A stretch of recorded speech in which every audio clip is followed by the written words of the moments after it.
Everyone, it's Moonlight Mason, and we are going to do Frenemies number 22. Only this time, I'm not going to be able to show you on the TV like I usually play it. Anyways, we are going to do this with my commentary and my pink clipboard full of notes. Would you like to know what the latest is on Trisha Paytas? Keep watching.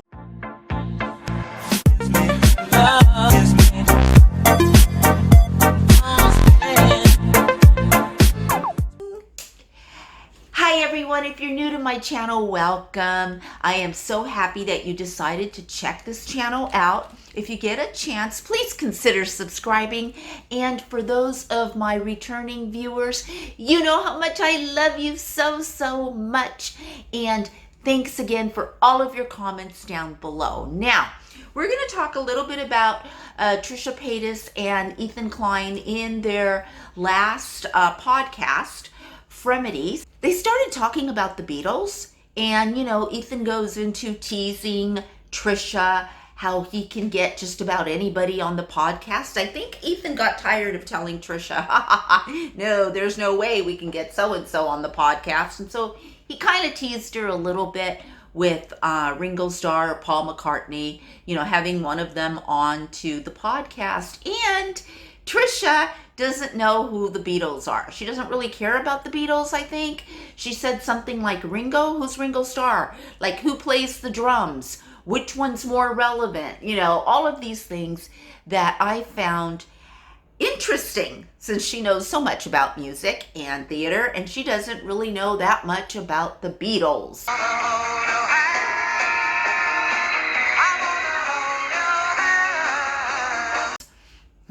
Trisha, where have you been?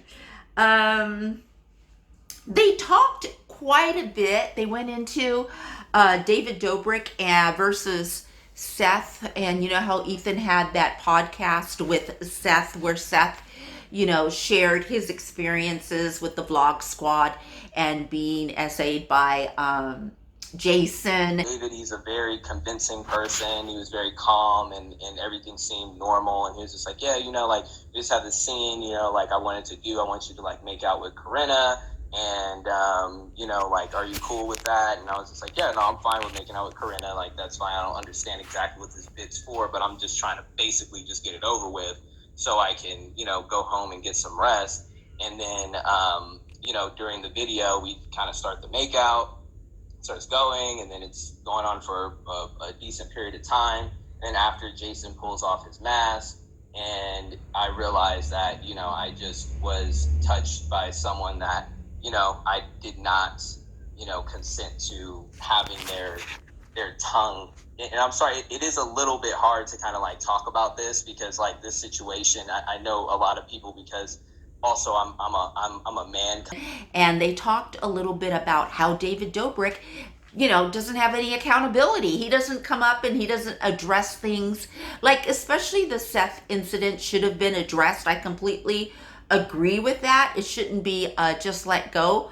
But I also feel that when something like that happens, not only do you bring it up to social media and let everyone know, Seth, but I think it's also important to bring it to the authorities.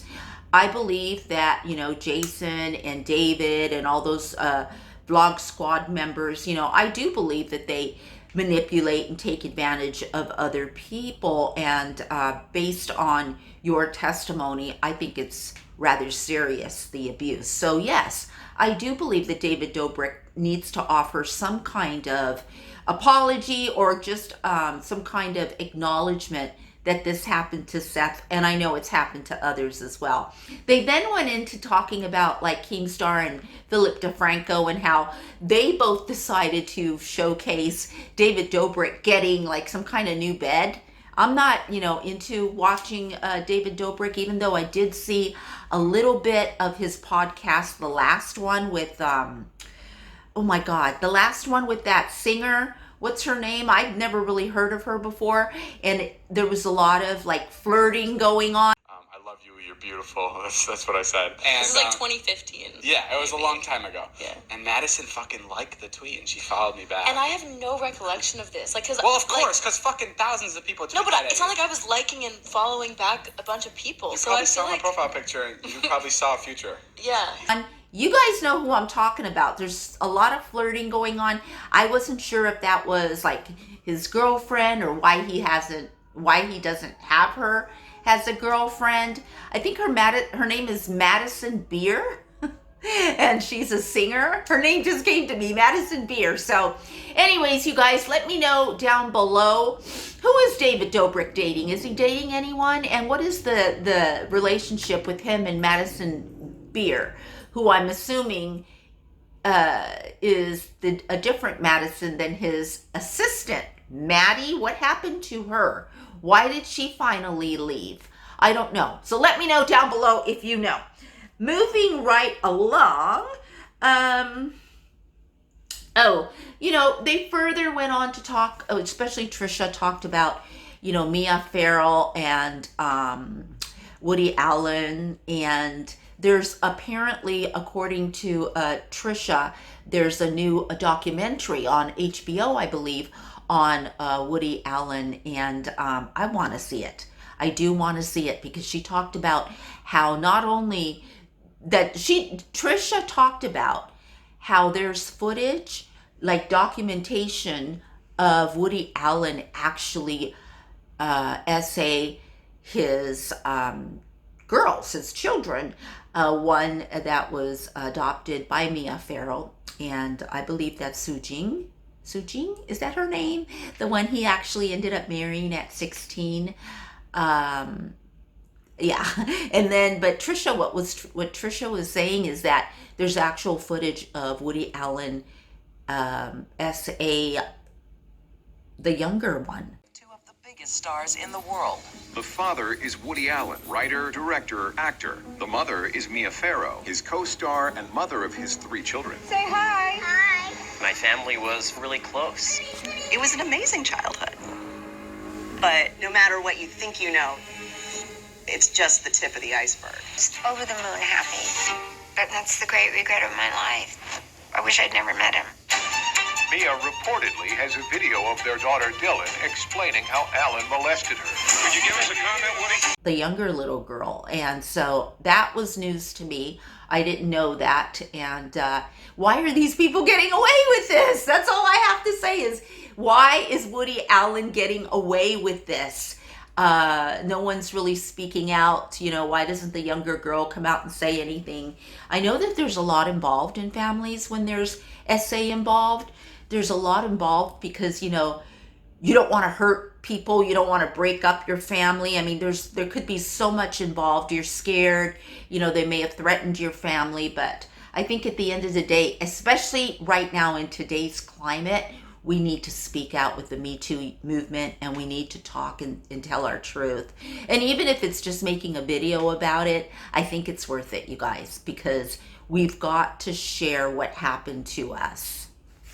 I have a Me Too video. I think it's 2 parts because there's been so many Me Toos with me. I mean, there's been quite a few, and I actually didn't know how many there was until I started making the video. And once I started making the video, which I will link up at the end of this video, I'll link up the 2 videos, the 2 Me Too videos, in case you guys are interested. Then they went on to talk about Fashion Nova, and Ethan says, we shouldn't shop at Fashion Nova because those clothes are cheap, and how they're probably using children as slaves in China to, sew these clothes. 5, 6, 7 years old children are being used to sew these clothes because, what, do you pay them a penny? After you've paid like a grown adult all day long. I don't know how much it is now, but I don't know. Is it $1 for all day long of your work in China? And then that's how these clothes are imported into the United States, and they're able to be sold for a much lesser price, for real cheap. And Ethan was just, he was sharing his views on how horrible that is, and that is a reason not to support Fashion Nova. Whereas Trisha says, not everyone has $70 for a pair of jeans, right? And Trisha says, so what if it breaks in 5 wears, or you wear it once and then you wash it and then it, gets ratty? So what? You hardly paid anything at all for it. I tend to side on Ethan's views on this one. It's not necessary, especially for Trisha, but Trisha's doing it because she gets paid to promote Fashion Nova.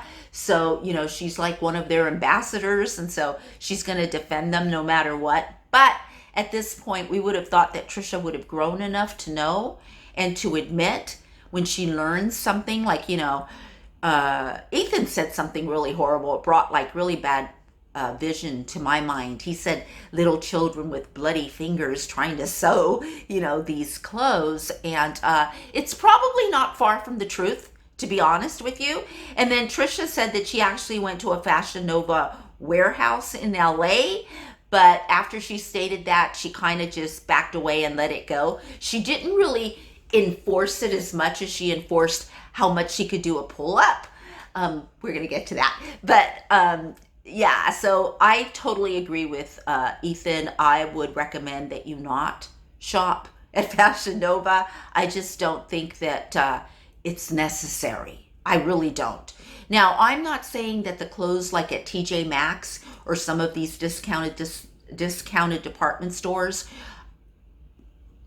I mean, those clothes right there, they're like, I found all kinds of clothes there for $5 or $6 or $7. If you want to talk about, some really nice clothes that are not made by Fashion Nova for the same price, $12, all you need to do is go to TJ Maxx. And they have those really, casual clothes for less than $10. Like, you can find something for $2. I have found things at Trader Joe's, at Nordstrom Rack and stores like that for less money than the thrift store.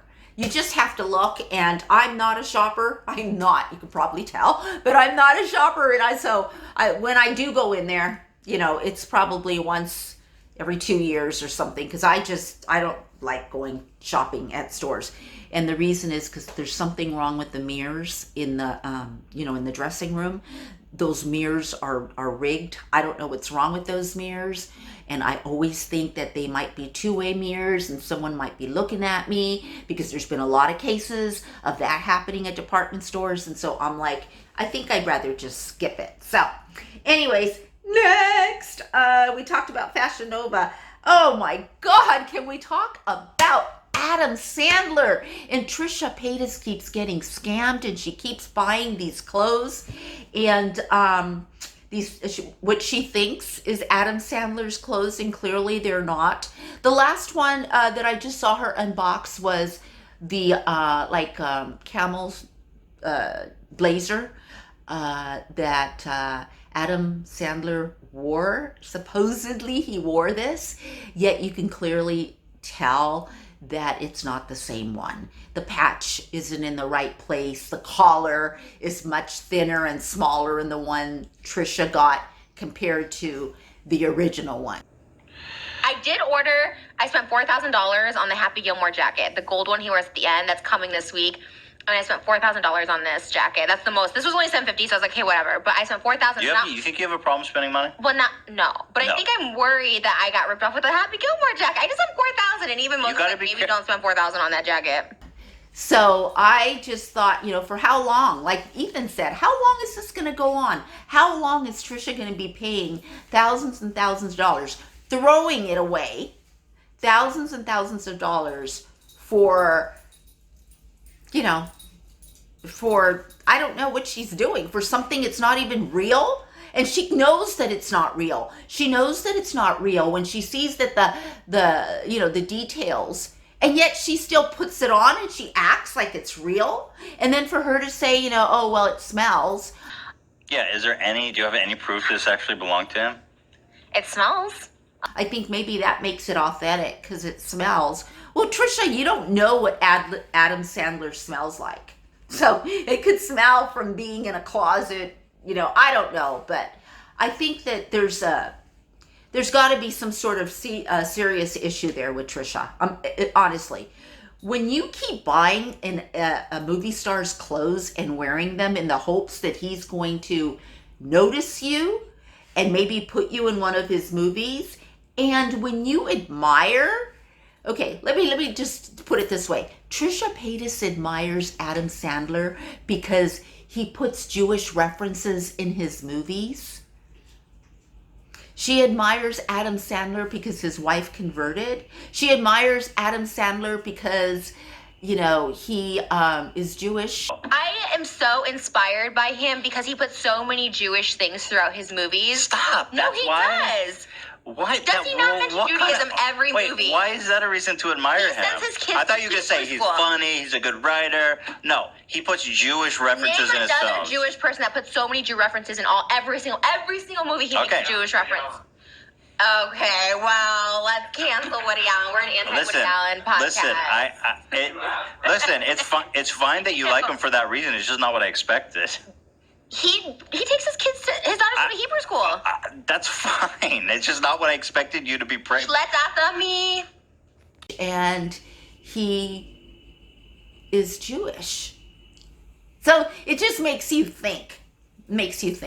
It's not like she says that she's admiring him for any depth in his work at all. She barely mentions his work. So she just wants to feel like him. She said she wants to be him, and she's almost said a couple of things and then kept herself back from saying them. I don't know if it was going to be something sexual or something, and then she realized, oh, Moses is in the room. I'm not sure. There's an issue there, and people are saying, who cares what she spends her money on? That's her money. Yes, it's true. It is her money, and she can spend it on whatever she wants. But I just want to share with you, there's a lot of people that watch Trisha who don't have a pot to pee in.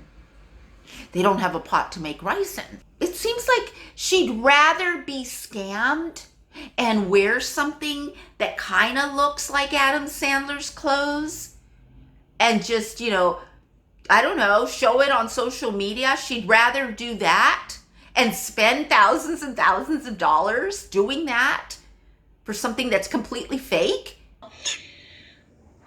I think I'm getting ripped off with my Adam Sandler clothes. I posted a photo the other day, and people noticed that my hemline was round, and the one in that photo you think you're getting is fake? square. Dude, people are putting up fakes literally just to scam you. I paid $7.50 for it, and they're right. The hemline is really different. Let me show you. Then not do it. So it makes you question, what is her end game? What does she really want from this? And from what I've understood is she wants to be in an Adam Sandler film, or she wants him to come on the podcast, or it's very, very interesting, and I'd love to hear your feedback down below. What do you think about someone buying clothes for $4,000 and they're even fake, and then going along and pretending that it's all good? Leave your comments down below. Why Ethan thinks this is hilarious and funny, that Trisha does this, I don't get either. I don't understand that. I don't think it's funny. Trisha doesn't think it's funny. Trisha's taking it seriously. She told Ethan, what's so funny about this? If he knew there was some weird girl just buying all this shit and wearing it, it's the wearing it, I think, that would creep him out. Have it, be a fan of the film, be a fan, put it up, frame it, whatever, but the fact that you're wearing it, I think, is unsettling. I just like that he has a... But it's funny also. But it's not even about that. I honestly like wearing it because I feel like some of his energy is coming into me when I wear it. Are you just trying to be funny? Because I do think it's funny. No, actually, not at all, actually. Okay, so I don't think it's funny, Ethan. Okay, I think it's kind of concerning. That's what I think. And Moses, when she called Moses down to help her get that jacket out of the frame, I'm thinking Moses is thinking, it's her money. It's her money, right? You do whatever you want. And maybe, you guys, $4,000 is like a $20 bill for Trisha. Or maybe $4,000 is like a $10 bill to Trisha. It might be, because, it's all relative. So I don't know, but I think I think. No, I know. I can't wait for Trisha to stop doing that. I can't wait for her to stop buying Adam Sandler clothes and pretend it's really a cool thing. They spent half of the video on Bryce Hall. Now, unless that's the audience that you want to bring in, like you want to bring in more children to your podcast, I think because they think that Bryce Hall is relevant to their audience, maybe it is. Maybe their viewers, maybe they've conducted some kind of, statistical survey and they know that their audience are all, under 15 or 16 or, something like that. But to spend like half of a podcast talking about Bryce Hall is another point of concern. It's just, what? Why would you do something like that? And they certainly isn't, like Bryce Hall isn't someone they admire or they like. I don't know who would, with the exception of a child, because he does nothing to be admired for. Can we talk about the athletic challenge at Balboa Park? Wow, you guys, that was something else. I really was honestly looking forward to Trisha doing one pull-up. She had me convinced, she really did, that she could do a pull-up. It's interesting. What I think may have happened is they may have gotten there before they started filming and someone said, there you go, Trisha, show us your pull-up. And obviously she couldn't do it. And so then she says, oh, I thought it was just, dangling and wiggling your legs. That's a troll. That's a lie. That's not the truth. You really think Trisha Paytas doesn't know what a full pull-up is? She does. Especially since she had a personal trainer. Okay, I don't know. I'm sure many of you guys followed her when she was going to the personal trainer in North Hollywood. It was right down the street from the 24-Hour Fitness where I used to go. Okay, where Trisha went right down the street. And she had a personal trainer and she was working out. She was doing pretty good, actually. She was a bit complainy. Complainy. But other than that, she was doing pretty good. So in her mind, she thought she could do a pull-up. She convinced me she could. They got to Balboa Park. I'm sure they saw it and they said, hey, Trisha, do a pull-up before we started filming. They found out she can't do a pull-up. And so what they did is they came up with all of these other, like athletic, push-ups, sit-ups, sitting against a wall, holding these other things where Trisha was very strong. She was very strong. Trisha has very good core strength. And even in her arm, when she was doing, the arm with, I've just blanked on what this is called, but you know what I'm talking about. With Ethan, I thought, is Ethan like playing this up? Like, is Ethan really like just as strong as Trisha? It's really, I don't know if I believe it, but according to the podcast, Trisha is really, really strong and she can hold her own with Ethan. Even when she drops it a little bit and she's laughing. It's very, very hard to do this, you guys, if you're focused on something else and you're laughing and doing something else. I don't really think Ethan was giving it his all. I really, really don't. And at the end, I believe Ethan won that. Boom. I forgot what it's called, but you know what I'm saying. I believe that Ethan won that. Anyways, Trisha did win. I believe she won everything, didn't she? I mean, she certainly deserved to because she is a strong girl. We're also at Balboa Park. It's one of my favorite parks in the Valley. It's a beautiful park. I love that park. And I was trying to figure out, looking at the background, where are they? But I guess I don't, it's a huge park. So I guess I don't know it that well because I couldn't place exactly where they were filming. Anyways, let me know what you thought about Frenemies number 22. Let me know what you thought about me covering it in this way and as opposed to watching it on the TV. Let me know which one you like best because I can do either way. So thoughts below. I love you guys and I will see you in my next video. Bye.